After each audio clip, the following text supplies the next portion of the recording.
So maraming salamat sa inyong mga kapatid ko kay Kristo sa pagantabay, lalo na sa online at sa nanonood, no, sa replay in the future, no. Maraming salamat sa buhay mo, kapatid, at hindi, no, mawawala lang sa isa yung time mo sa pakikinig na makawitness sa revelation, sa fresh revelation ng ating Panginoon sa pamagitan ng kanyang mga salita. Amen. So tayo po muna magsitayo upang manalangin tayo na naway gabayan tayo habang nakikinig tayo sa i-reveal na ating Panginoon. Hallelujah, hallelujah. Glory, hallelujah. Palakpakan natin ating Diyos na buhay. Hallelujah. Glory to you, hallelujah.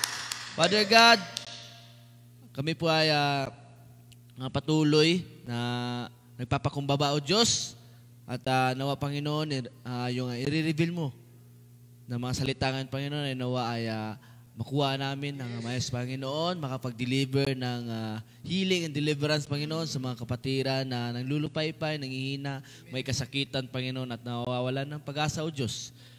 By your word, Panginoon, ito ay makapagbigay ng totoong pag-asa sa bawat isa, Panginoon, at nawa ito ay may tanim sa aming pinakamatabang bahagi na aming puso, Panginoon, at ito ay maging mailako namin, Panginoon. Hallelujah, sa Panginoon, at patuloy mo na protektahan ang bawat iglesia, Panginoon, maging dito sa Middle East, Panginoon, na siyang nagpapatibay sa iyong relasyon, Panginoon. Hallelujah. At alam namin, Panginoon, na sa iyo lamang ang tunay na mayroong protection, Panginoon, sa bawat isa. At sa akin, Panginoon, idako po ako sa iyong talikuran, Panginoon, na ikaw ang mag-manifest sa lahat, Panginoon, at ikaw yung mapapakinggan nila, Panginoon, yung boses mo, Panginoon, ang siyang nag-uumapaw, O Diyos, kung ano po mga kainaan na nakikita, Panginoon, sa akin, O Diyos, ay ikaw lamang, Panginoon, na magpupuno, O Diyos, at hindi yung mga kainaan ko, Panginoon. At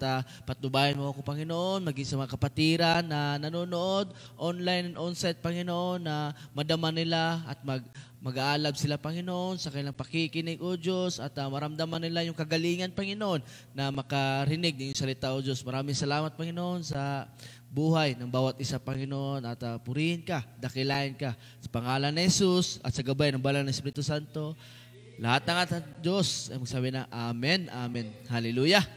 So, praise God. Amen. So, sa gitna ng problema ng ating buhay, dahil alam natin, no, sa mundong ito, no, maraming sakuna, kalamidad sa buhay natin. Bagkus, patuloy lang po tayo, no, yung mga anak tayo ng Diyos. Amen? Magpatuloy tayo na tumawag sa Kanya. Dahil alam natin na siya lamang yung may kontrol ng lahat. Kung ikaw Kristiyano, alam mo na din kung ano yung mga naging witness, no, na mabasa natin sa Biblia. At alam natin na ito ay nangyari na way back 2,000 years ago. Amen? So, kailangan lang natin ay magpatuloy na magsaliksik, magbasa, no, mag-devoted, bigyan ng time yung mga guidelines na itinuro sa atin ating Panginoon. Amen. So in the book of John chapter 15 verses 4 to 5. Okay? So it says, no, abide in me and I in you. As the branch cannot bear fruit of itself unless it abides in the vine, neither can you unless you abide in me. I am the vine, you are the branches. He who abides in me and I in him bear much fruit, for without me you can do nothing. So, salamat sa revelation, no, sa Word of God. Amen. So, manatili kayo sa akin at ako'y mananatili sa inyo. Sabi na ating Diyos na buhay. Sapagkat hindi makakapamunga ang isa sanga malibang nakakabit ito sa puno. Ganon din naman, hindi kayo makakapamunga kung hindi kayo mananatili sa akin. So, isang matalinghaga na paalala sa atin ating Panginoon. Amen? Continue natin. Ako ang puno ng ubas at kayo ang aking mga sanga. Ang taong mananatili sa akin at ako rin sa kanya ay mamumunga ng marami, sapagkat wala kayong magagawa kung hiwalay kayo sa akin. So, paalala sa atin, no? Bawat Kristiyano, bawat mananampalataya, bawat tagasunod nating Panginoon. Amen? Na patuloy siya na nananahan o nagpapaalala sa atin. Amen? Kasi in this book is a central to understanding that the Christian life and our relationship with Jesus Christ. Amen? Nagpapaalala siya kasi bakit? Alam natin na siya lang yung makakapitan natin. Our real source. Amen? Hindi lamang na nakipagbuno tayo sa spiritual na kalaban, kundi nakipagbuno din tayo in reality. Kagaya na ngayon, no? Na mayroong mga sakuna. Kung ikaw ay mawalan ng tawag ito, sabihin natin bahay at lupa, di ba, ari-arian, talagang manlulugmok ka. Paano na lang kung wala kang Kristo, di ba? Bagkus, hindi tayo ninayaan ng ating Panginoon. No, na manghina. Dahil maraming mga characters sa Bible, amen, na binigyan niya ng mga chances at dumuble pa dahil nakaalala sa Kanya, patuloy nagpupuri sa Kanya. Example ko lang dito, si Job, no? Aking lolo Job, no? So, alam naman natin ang buhay ni Job. Amen? Kagaya din ng unos ngayon, no? Kalamidad, no? Unang-una, yung kanyang mga ari-arian, mga kanang pananim, mga alaga, hanggang sa kanyang mga anak, namatayan, di ba? Kinurse pa siya ng kanyang asawa, binigyan pa siya ng sakit sa balat. Bagkus, anong ginawa ng ating lolo Job? No? Patuloy siya nagpupuri, patuloy siya nagre-rely.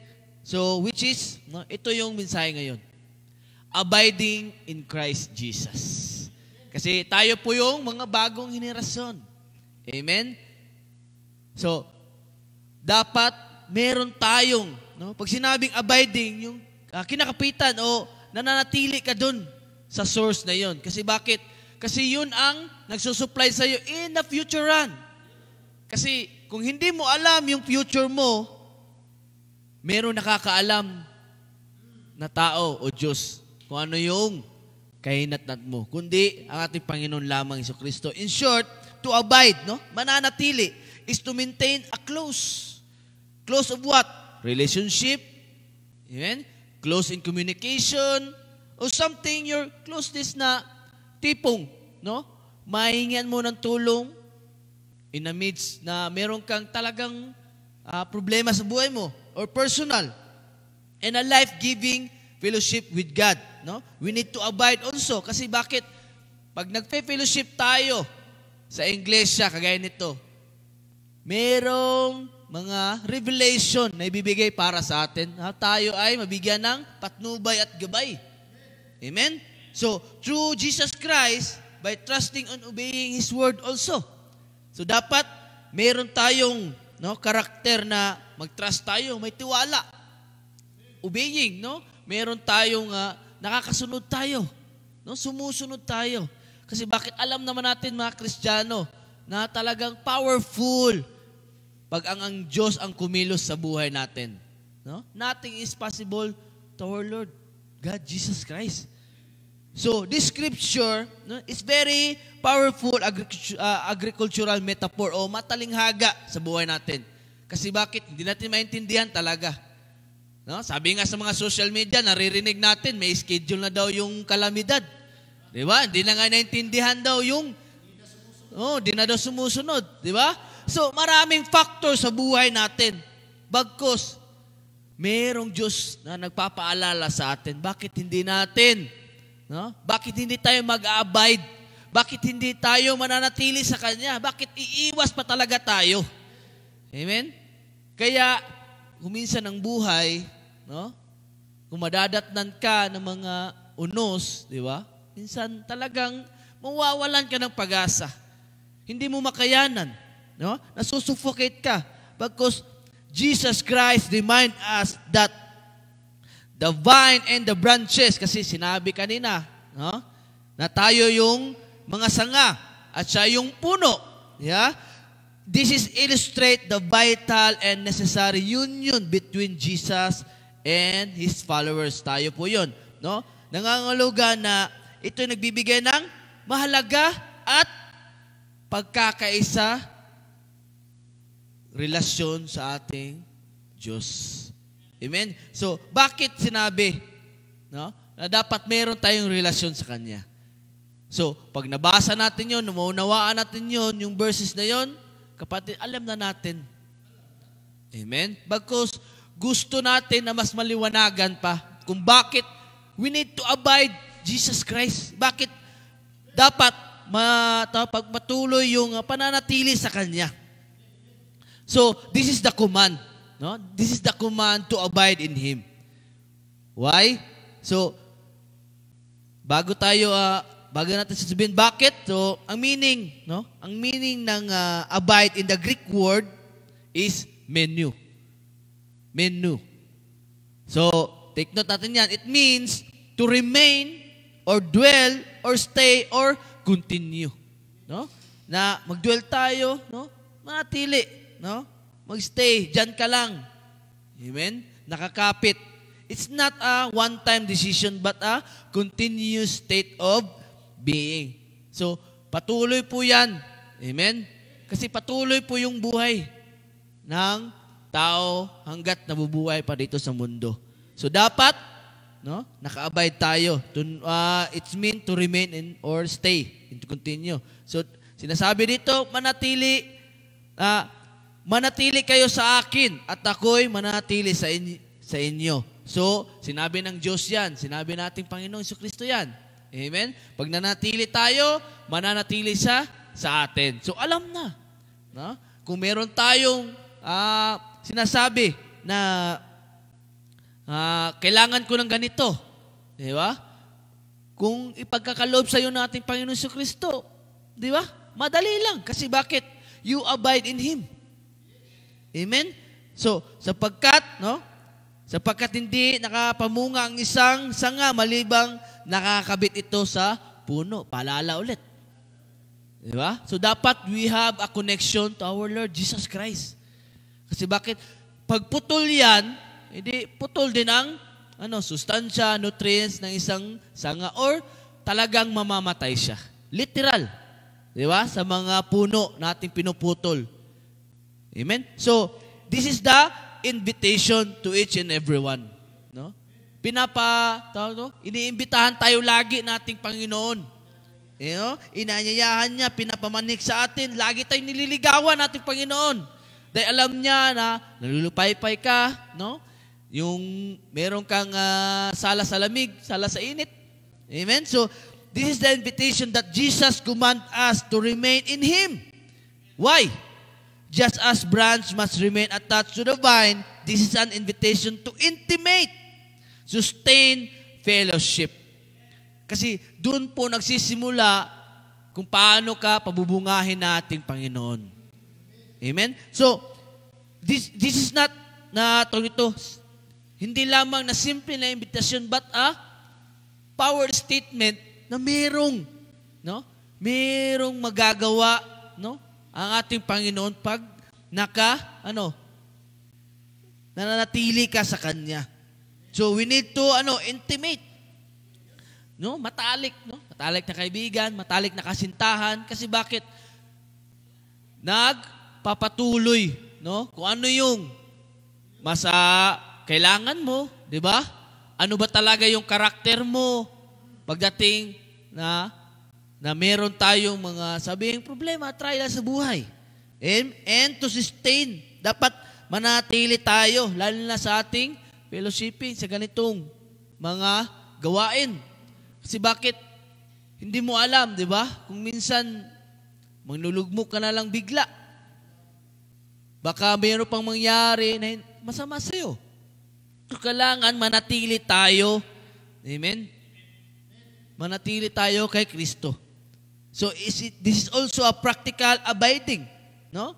Abiding yung sabihin natin nakakapit ka palagi sa Kanya. Kasi bakit? practical nga eh. Walang ibang, no, makapagbigay sa iyo ng mga hindi posible na naging posible. Kasi bakit? Marami po mga testimonya na nababasa natin, naririnig natin, no, sa mga online na walang-wala na sila. Bagkus, mayroong mga destiny helpers na pumupunta sa bahay nila. Di ba? Mayroong mga nagbibigay, no? Kahit na simpleng kamusta, mayroong mga anong Gcash mo. Di ba? Napakaganda. Kasi magtataka ka, bakit? Kasi bakit? Ito po yung resulta ng pananatili natin sa ating Panginoon. And it is also an active choice to express true, unang-una dito, no? Trust and reliance. Siyempre, hindi ka kakapit dyan kung wala kang tiwala, no? Hindi ka kakapit dyan kung wala kang pananalig. Di ba? So it means, alam mo, no, na merong magagawa ang ating Diyos. Kasi you abide in Him eh. Unang-una, choice mo yan. Di ba?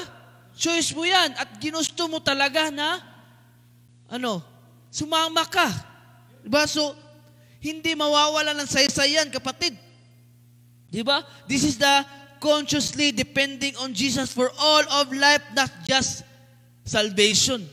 Hindi porket nakuha mo na yung salvation, nagtatapos na doon. Hindi po. Kaya, mali po yung sinasabi na you are saved, you always saved. Hindi po, kasi patuloy po tayo, no?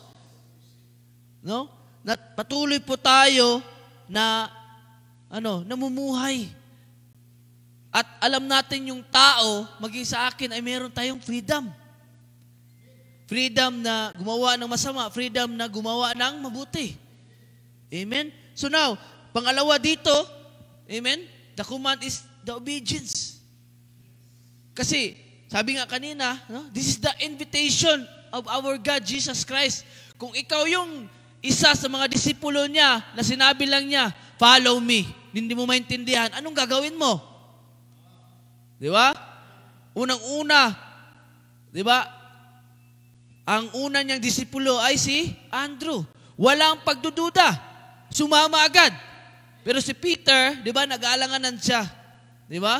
Kahit na sabihin natin nakakuha siya ng tinutiladang isda, pagkos tinitingnan pa rin niya ang ating Panginoon. No? Pero nag-follow pa rin naman siya. Bagkos, kapatid, tayo na nakakaalam na sa salita, tayo yung nakakaalam o ano yung may bibigay sa atin nating Panginoong Jesucristo, we need to obey Him. No? Dapat, we need to obey kasi keeping His command, which is that evidence of abiding. So ano yung mga ebidensya na naka-abide ka sa Kanya? Unang-una dito, sinabi in the book of John, chapter 15, verse 10, no? Hindi ko na sinama dyan, no? I-search mo po sa Google, maging sa physical Bible nyo o sa Bible apps natin, it says, at kayo'y mananatili sa aking pag-ibig. Kung sinusunod ninyo ang mga utos ko, katulad ko na nanatili sa pag-ibig ng aking Ama sapagkat sinusunod ko ang mga utos niya. So, ibig sabihin, mayroong pagmamahal. Dapat, pag naka-ubi tayo, dapat pagmamahal yung umiiral. Kasi bakit? Kung isip lang, magbabago na, ay, di mo na ngayon. No? Iba talaga pag puso. Kasi bakit? Parang, tawag ito, nangliligaw, no? Yung isang lalaki sa babae. Amen, no? At sinabi niya, sinabi ng babae, okay, ligawan muna ako bago kita sagutin, di ba? So we need to obey her, di ba? Mga lalaki. Di ba? Siyempre, araw-araw, no? Pinapadama natin na mahalaga ang babae, mahalaga yung nililigawan natin. O sabihin natin sa pamilya, no? Sa nanay-tatay natin. No? Sinasabi, okay, bigyan kita ng reward basta mag-obey ka. Di ba? Maglinis ka ng bahay, tumulong ka sa nanay-tatay mo, di ba? So, merong pagmamahal, no? Dapat. So, makikita doon yung ebidensya na ikaw ay sumusunod dahil merong pagmamahal. Pangatlo dito, no? Communion. Kagaya ng inaalala natin ngayon. First Friday, communion. Inaalala natin kasi bakit? Dito tayo nakikiisa. Amen? So, the sharing or exchanging of intimate thoughts and feelings. Baka, kapatid, meron ka ng problema, trial sa buhay mo. Di ba? Pwede ka makipag-communion kasi ito yung command sa atin. No? Kaya nga, nananatili tayo nag-abide tayo sa ating Panginoon. Kasi bakit? We need to share in exchanging our thoughts, especially when the exchange is on a mental or spiritual level na. Amen? Yung tipong hindi mo na alam anong gagawin mo, bakit ka nang lalamig sa ating Diyos. Kapatid, hindi po nakakabuti kung alone ka lang. Kung nahiya ka sa ating Panginoon na manalangin, pumunta ka sa ating mga leaders, pastors. Di ba? Amen? Hindi naman i-chismis siguro nating pastor yan. Kasi bakit? Pagkakaalam ko, pag pastor, wala silang ibang tao na sinasabihan kundi ating Panginoon lamang. Amen? Dinudulog din nila yan. Kung alam nyo lang, mga kapatid ko, kay Kristo. Amen? So, spending daily time in prayer and reading, meditation in His Word. Kasi, isang factor din ito, no? Isang susi na meron tayong pakikiisa sa ating Panginoon o nagkukuman tayo through prayer. Kasi, nagsisimula ang lahat, nagbubunga ang lahat to prayer. Amen? Reading His Word and meditate it. Kasi bakit? Ito yung patnubay at gabay. Kaya nga sinulat doon, Biblia, di ba? Bible. No? Basic instruction before leaving earth. Kaya kung nanatili kayo sa akin at ang mga salita ko'y nanatili sa inyo, ipagkakaloob ko ang anumang hilingin ninyo. Sinabi po yan ng ating Panginoon in the book of John chapter 15 verse 7. Amen? Kung tayo po'y nananatili, amen, ipapagkakaloob niya anumang hilingin natin. Sinabi po yan ng ating Panginoon. Kaya, we need to, act His command. No? We need to trust and reliance. We need the obedience and communion to Him. Kasi dito po, no, magsisimula ang relasyon natin, no, yung pag-aalam natin para hindi tayo, no, mawala ng pag-asa, hindi tayo manghihina, at lalo na makakamta natin yung buhay na walang hanggan. Kasi wala pong forever sa mundo. Amen? So, pangalawa dito, we need to abide because the necessity of the connection. So, necessity, yung pangangailangan natin. Amen? Hindi lamang na forever yung meron kang trabaho. Hindi po forever na meron kang lakas. Hindi po forever na mabubuhay ka sa mundong ito. Dapat, no, may connection tayo sa ating mga pangangailangan. So, this is the metaphor lesson or matalinghaga ulit na pagsasabi natin, Panginoon, that Jesus clearly states in the book of John, abide in me and I in you. So, as the branches cannot bear fruit of itself unless it abides in the vine. Yun ang sinabi niya. Kung hindi man tayo, makapamunga, alam natin, na hindi tayo nakakabit sa puno. Which is, ang puno ay ating Panginoong Jesucristo.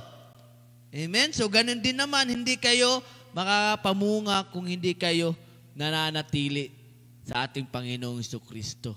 So, napakabait, napaka-humble na ating Panginoon. Sa kalagitnaan ng katigasan ng ulo mo, kung minsan nakakalimot ka pa, matagal ka ng Kristiyano, hindi ka man lang nakapag-testify sa buhay mo kung ano si Kristo Jesus, kung ano yung ginawa nating Panginoon sa buhay mo. Si bakit? We need to bear fruit sa buhay natin. Kasi bakit? Siya yung unang, siya yung unang nagbigay ng buhay sa atin. The branch life, nourishment, and ability to produce fruit all flow from the vine. Hindi magbubunga, hindi magdadahon, hindi lalaki yung sanga kung hindi nakakabit sa puno. Amen? In reality, kapatid, amen, yung puno na yan, no? Kung walang sanga, talagang walang bunga. Kaya, nilagay yung puno na yan para magsasanga at magbubunga. So, the ability, no? This vine, no? Similar of all our spiritual life, strength, wisdom, and ability to do God's will come only from Christ. So, pinapahiwatig sa atin, no? Similar ito, no, sa ating pag-growth nating spiritual life.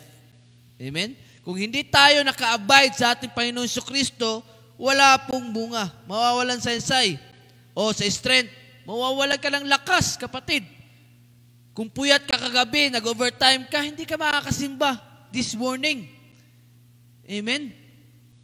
Kasi kung patay yung kung nasa kalakasan yung pag-spiritual mo, at patay naman yung physical mo, wala rin. Amen? So, we need to abide Christ because He is our source of life.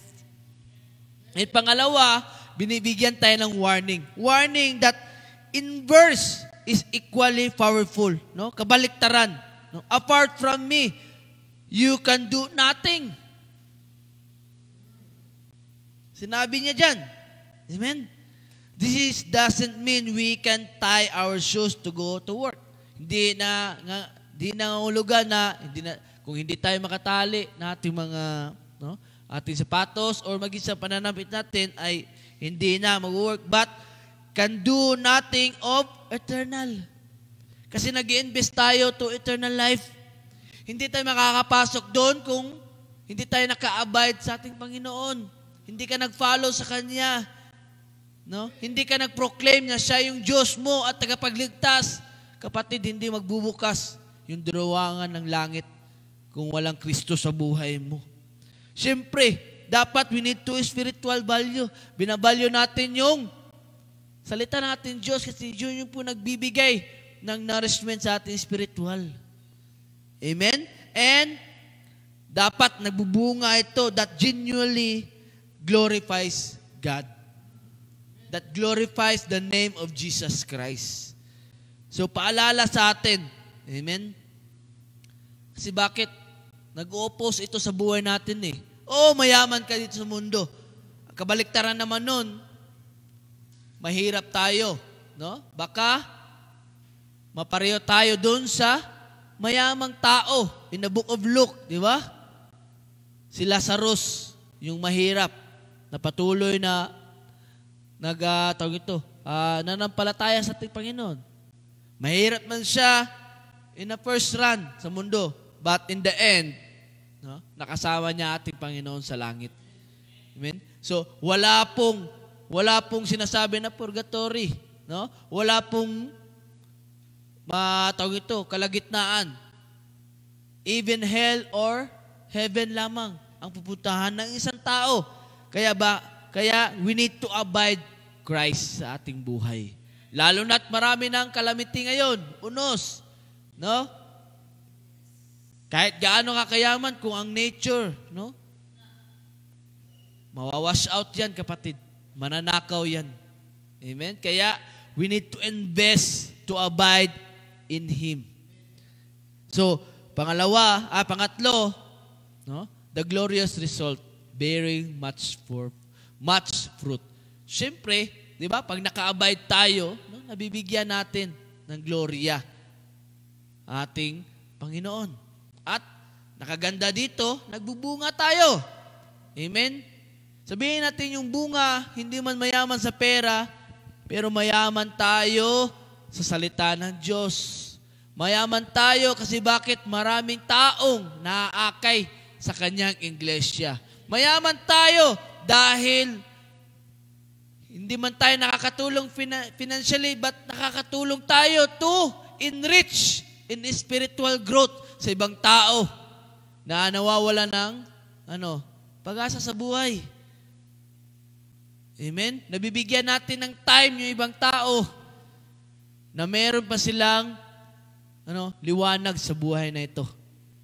So, a fruitful life serves as a visible testimony to the power and goodness of God in the world. So, nagbibigay ito ng testimonya, visible testimony. At yung kapangyarihan na nananahan sa mga taong yon, amen, ay nakakabuti dito sa mundo. Pagbigay ng kabutihan. Amen? So, isa ito sa nakikita natin na merong mabuting bunga sa atin bawat isa. Diba? Meron tayong buhay na nabibigyan ng pag-asa kahit sinasabihan na natin na mahal ka na ating Diyos. Magbasa ka lamang ng kanyang salita. Diba? Kung minsan, di natin alam. Diba? Na siya ay nagiging pastor na pala. Siya ay tumutugtog na sa iglesia. Diba? Dati nga nasabing nagbibisyo, ngayon nagsiservisyo na sa iglesia. Di natin alam, diba? Kasi it said in the book of John, it said na ako ang puno, He who abides in me and I in him bear much fruit. For without me, you can do nothing. Siya kung sino yung mga taong nanatili sa ating Diyos, at ako rin sa Kanya, nananahan ng Diyos sa Kanya, ay mamumunga ng marami. Meron mang mga palala, commandment, bagkos, meron ding pangako agad ang ating Panginoon. Amen? So, paalala din na kung sino yung na humihiwalay sa Kanya, talagang walang magagawa. Hindi magbubunga. So, kailangan makikita sa atin na maglo-glorify natin ang ating Diyos Ama, ating Panginoong Jesucristo. The ultimate purpose of this connection is fruit being by glorifying our God, Jesus Christ. By glorifying our Father God. It says in the book of John, chapter 15, verse 8, basahin niyo ulit sa inyong mga physical Bible, sa Bible app, it said, by this, my Father is glorified, that you bear much fruit, you will be my disciples. So, pag nakikita ng ating Diyos na tayo ay nagbubunga ng gloria na sa ating Diyos, amen, kapatid, ang ating Panginoon ay nagsasabi na din na ikaw ay disipulo niya. So, praise God. Kasi bakit nakikitaan tayo na tayo ay talagang disipulo ng ating Panginoong Jesucristo. Amen? Hindi na lamang na naglilinis ka lang dyan, ay yun lang ang kalagayan mo, ranggo mo. Kapatid, mataas yung ranggo mo kahit naglilinis ka, kahit naghuhugas ka. Amen? Kasi bakit yan po yung nagpaparangal sa atin na ating Diyos Ama. Kasi bakit sa iglesia niya, ginagawa mo yung best mo. At yan po isa sa mga ebidensya na patuloy kang naka-abide sa ating Panginoon. Siyempre, hindi kanya pababayaan. Bagkus tutulungan ka talaga ng ating Panginoon. Makikita naman natin sa ating buhay, nung narinig natin mga ibang testimonya na yung taong yan talagang hirap. Yung tignan mo, tumatagilid na yung bahay, pero nung numindol, nananatili yung bahay. Yun po yung protection na ininvest mo sa ating Panginoon. Because if we abide in Him, yung kalaban ay walang kapangyarihan. Even the death, wala pong makapagpigil sa ating Panginoong Jesucristo. So, what is the fruit? No? Sinasabi dito, ano ba yung bunga talaga na sinasabi dito? So, the fruit typically refers to two main things in the New Testament. Okay? So, unang-una dito, fruit that our character transformation. So, yung bunga, na ano yung na-transform sa atin, yung pagpababago sa ating character. So, ano ba yung fruit of the transformation sa atin? Simple. Fruit that yung nagbabago, meron ng Kristo sa buhay mo, meron ng praise God, naririnig na yung praise the Lord. Amen? The mature mind, kahit sabihin natin, sabi ng iba, malas. Sabi ng iba, talagang ganyan ang buhay mo. But if you have Christ, abide to yourself, talagang masasabi mo, lagi sa buhay mo is, praise God. Thanks God. So, the fruit that transforms sa atin is yung fruit na sinabi ng Book of Galatians. Ano po yun? Fruit of Spirit is love. Mayroong pagmamahal lagi sa iyo. Amen? Sinabi niya. Yun. Yun. Fruit that give you a joy. The fruit of peace. Long-suffering. Diba? Kahit na nagsasuffer ka sa season na to, there's a peace. Amen? Yung po yung mga characteristic na nagtatransform sa iyo. Dahil nag-abide ka sa Kanya, amen, nananatili ka kahit na talagang lugmok na suffering. Nananatili yung kindness, pagka mahabagin, pagka mabuti, goodness, faithfulness sa Kanya. Kagaya ng example natin kay Job, di ba? Nagiging faithful pa rin siya.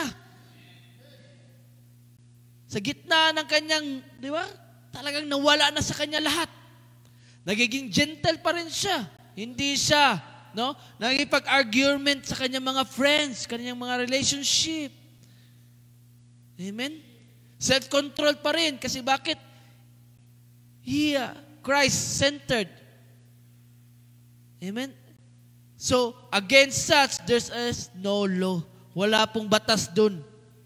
Kaya, free tayo na gamitin yung mga bunga na yun.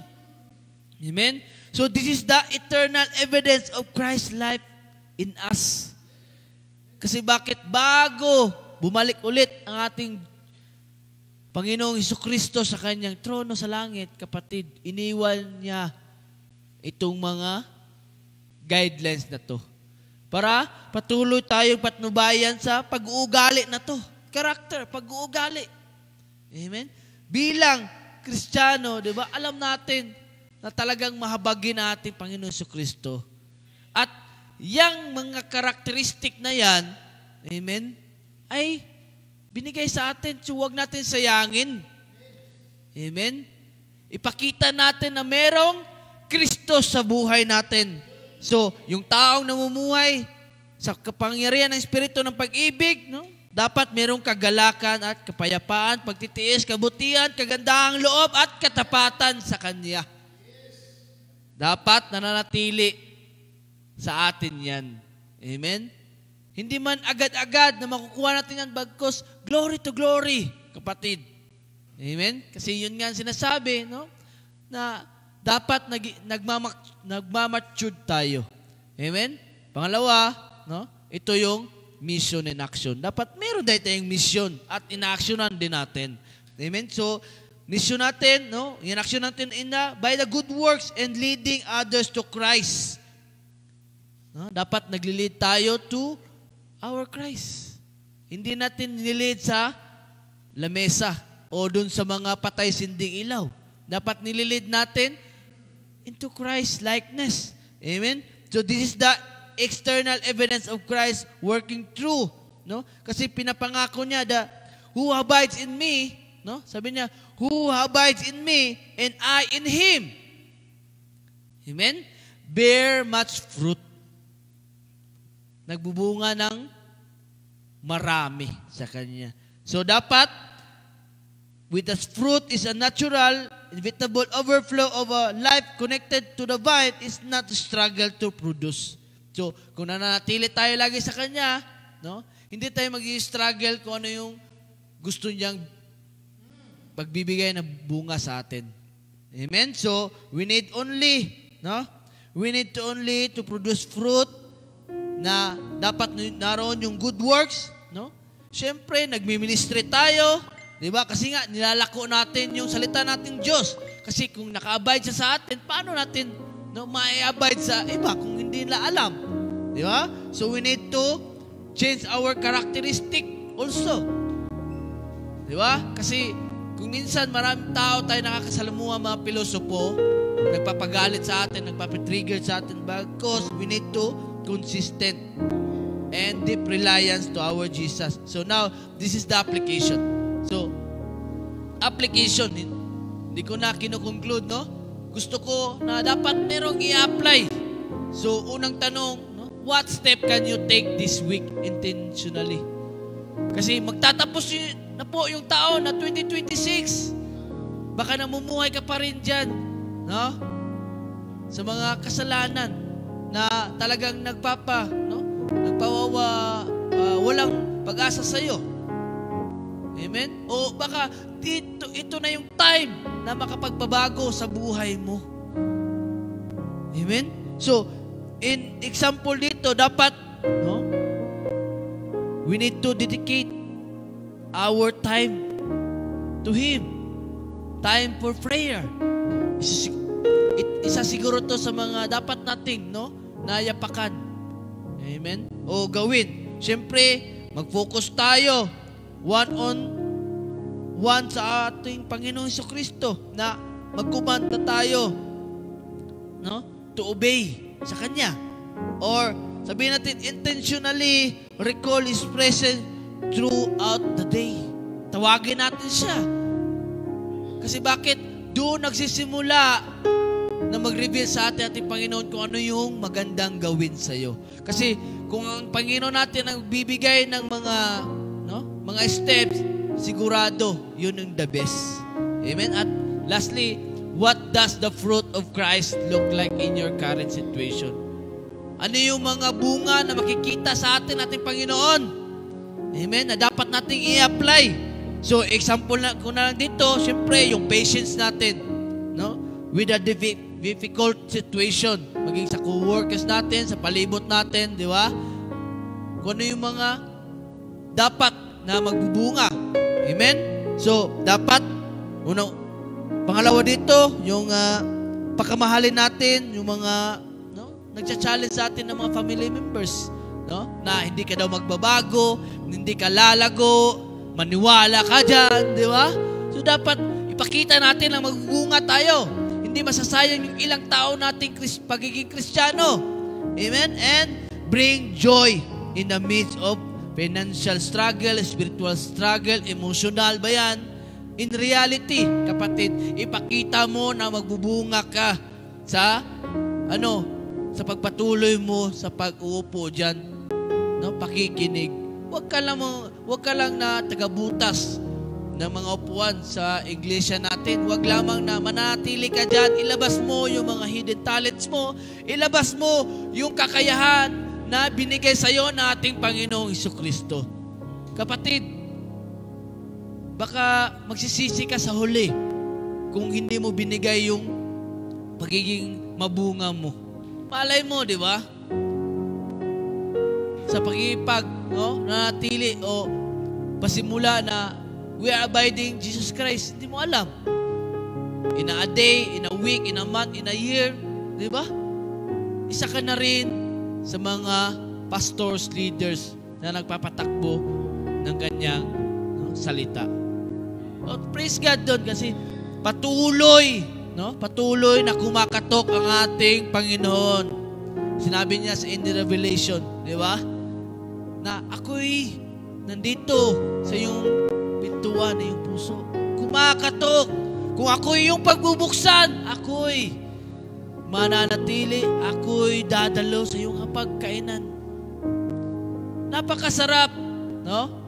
Na marinig, madamdam na ating Panginoon ay nagtitiis siya na ikaw ay bumalik. At ikay hahagkan na nung kagaya na lamang ng prodigal son, di ba? Na yung enjoyment ng kanya ama, no? Nag-uumapaw na bumalik ang kanyang anak na nawawala. Nawawala ha? Hindi lumayas. Nawawala.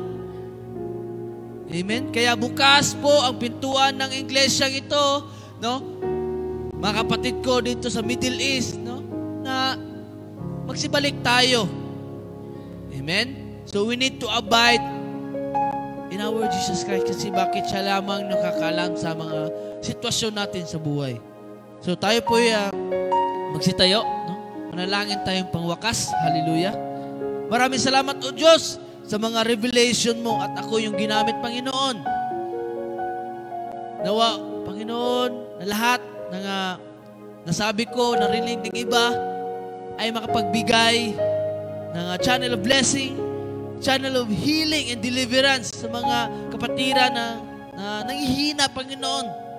Physical, emotional, spiritual, o ng Diyos. Nawa ito, Panginoon, ay may tanim sa aming bawat puso.